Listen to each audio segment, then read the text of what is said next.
నిర్మాణం జరగాలి, రాజకీయ నిర్మాణాలు ఎలా జరగాలి, అంబేద్కర్ గారు కోరుకున్న అనలైజేషన్ ఆఫ్ కాస్ట్, కుల నిర్మూలన, ఇవన్నీ జరుగుతాయో లేదో నిజంగా తెలియదు.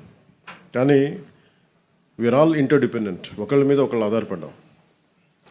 మరీ 98 దశకం నుంచి 2004 వరకు కుల దూషణలు ఎక్కువైపోయింది పాలిటిక్స్లో.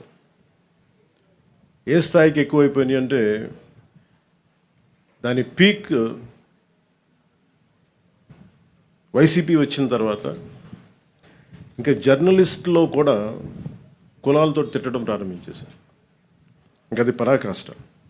అంటే ఈ స్థాయికి మనందరం దిగజారిపోతే, అంటే ఒక నాయకుడు తప్పు చేస్తే, లేదంటే అంటే ఏ స్థాయికి వెళ్ళిపోయినాయి అంటే ఇవన్నీ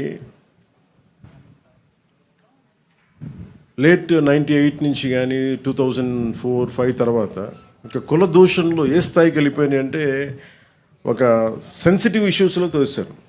ఇష్యూస్ని డైవర్ట్ చేయడానికి, ఒక తప్పు జరిగింది ఎవరైనా లేవనెత్తితే ఆ వ్యక్తిని కుల దూషణలతో తిట్టడం, ఏదైనా మాట్లాడితే సెన్సిటివ్గా అయిపోవటం, వీటన్నిటికీ ఎక్కడో మేము చరమాంకం పలకాలనుకున్నాం.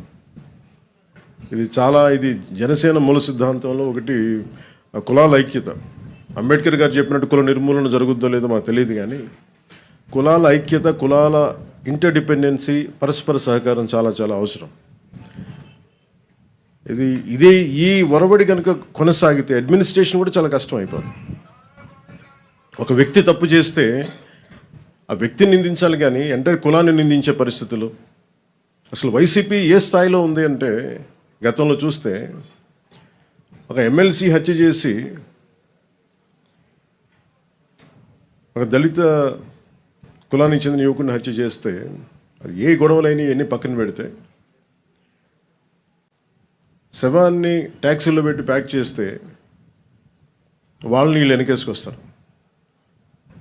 అక్కడ మళ్ళీ ఒక దళిత సంఘాలు కూడా మాట్లాడడం. మళ్ళీ అలాగే డాక్టర్ సుధాకర్ గారిని కరోనా టైంలో చంపేస్తే, ఆయన్ని మానసికంగా హింసించి చంపేస్తే మళ్ళీ అక్కడ ఏ సంఘాలు మాట్లాడవు.